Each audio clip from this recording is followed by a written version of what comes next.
You ever just catch yourself in the bathroom mirror after everyone else is asleep, and there's this moment where you genuinely don't recognize the person staring back? Like somewhere between who you used to be and whoever this is now, there's this canyon of disconnect that feels impossible to bridge. We've been told that healing is linear, that time heals all wounds, that you should be over it by now. But actually, the reason you feel beyond repair isn't because you're broken, it's because you're trying to fix the wrong thing. Most people don't realize how feeling broken is actually evidence that you're not. Think about it. Broken things don't feel. A shattered vase doesn't know it's shattered.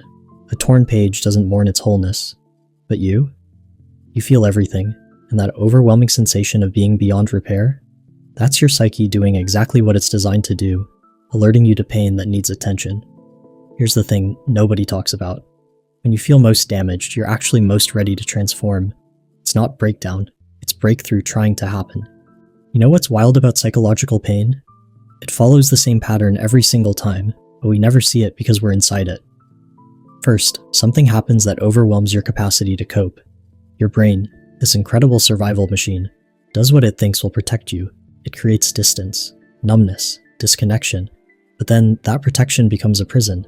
The walls you built to keep pain out start keeping everything out. Joy, connection, hope. And here's where it gets interesting. Your brain starts telling you a story about why you feel this way. I'm broken.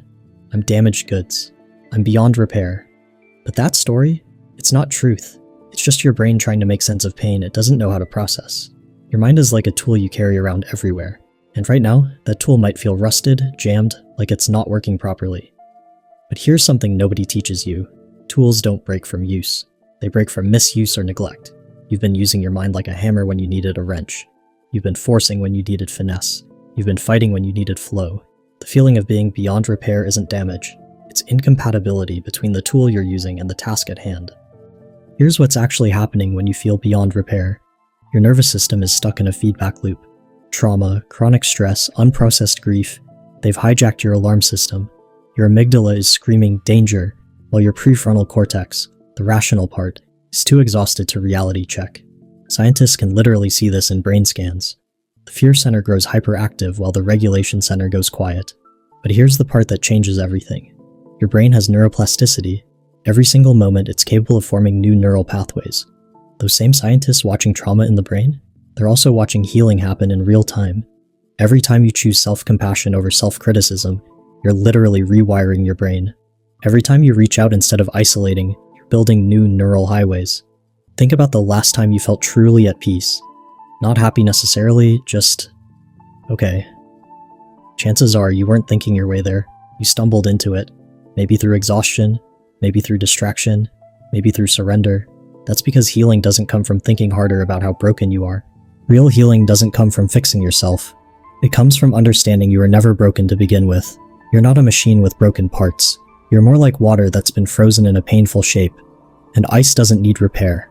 It needs warmth to return to its natural flow. That warmth comes from connection, from compassion, from allowing yourself to be human. Notice how the most peaceful people aren't the ones who've avoided pain. They're the ones who've learned to hold space for it without becoming it. They didn't develop thicker skin. They developed softer hearts, toward themselves first, then others. Your consciousness is like tuning into a radio station. Right now, you might be stuck on the I'm broken frequency.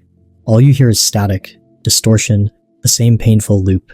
But that station isn't the only one broadcasting. There are infinite frequencies available: peace, curiosity, hope, neutrality. You don't have to force yourself onto the happiness station. That's exhausting and usually doesn't work anyway.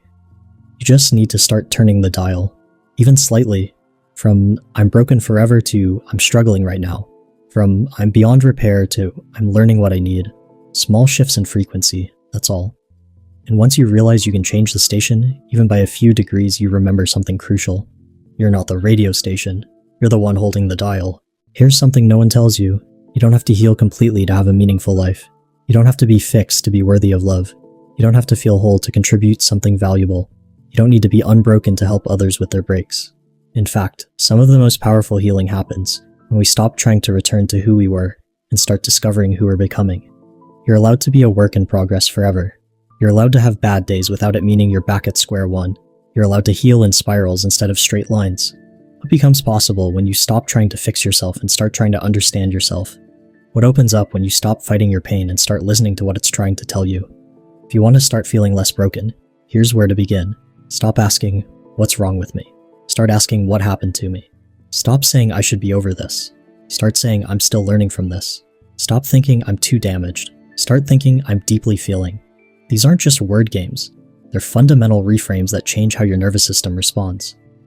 When you label yourself as broken, your brain believes it and acts accordingly. When you label yourself as healing, adapting, learning, your brain believes that too and starts looking for evidence to support it. You don't need a complete transformation. You just need one moment of seeing yourself differently, then another, then another. Here's what's wild. The people who've experienced the deepest healing aren't the ones who erase their pain. They're the ones who learned something profound.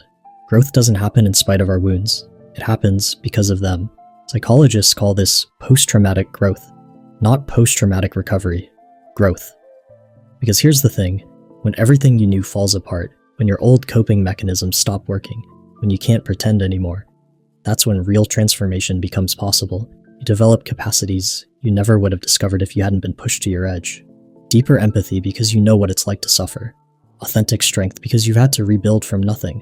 Real wisdom because you've learned the difference between what breaks you and what makes you. Think about it. Have your most profound insights come from your happiest moments? Or from the times when you were forced to question everything? The cracks you're so desperately trying to hide. Those aren't defects. They're openings. Places where something new can enter. Places where old patterns can finally exit. Some people go their whole lives never questioning their programming, never examining their patterns, never discovering who they really are beneath all the conditioning. Your pain, it shattered the illusion. It forced you to wake up. That's not a consolation prize. That's the real prize. Let's be honest, if you've made it this far in this video, you're not looking to be convinced you're fine. You know you're struggling, you feel it in your bones. But feeling beyond repair and being beyond repair are two completely different things. One is a temporary state of overwhelm. The other is a permanent sentence you're giving yourself. Your pain is real, your struggle is valid, but your conclusion that you're unfixable? That's just your exhausted mind trying to make sense of something that doesn't make sense yet. And here's something crucial from the research. Many people who felt most broken, who were certain they were beyond repair, later described it as the turning point. Not the ending point, the turning. Because when you hit that wall of I can't do this anymore, something shifts. You stop trying to be who you were. You stop performing okayness. You stop pretending you have it together. And in that surrender, in that admission of I don't know how to fix this, you finally create space for something authentic to emerge. You're not meant to go back to who you were before. That person, they're gone. And that's okay, because who you're becoming, someone who's faced the darkness and survived, someone who knows the weight of real pain and chooses to keep going anyway, that person is infinitely more real than who you were before. Comment becoming. If you're ready to stop trying to repair yourself and start understanding that transformation isn't about going back, it's about going through. You're not broken, you're just human. And humans, we're built for this. We're built to bend, to ache, to feel impossible things, and still wake up tomorrow. That's not a flaw in the design. That's the design, and you're living proof it works.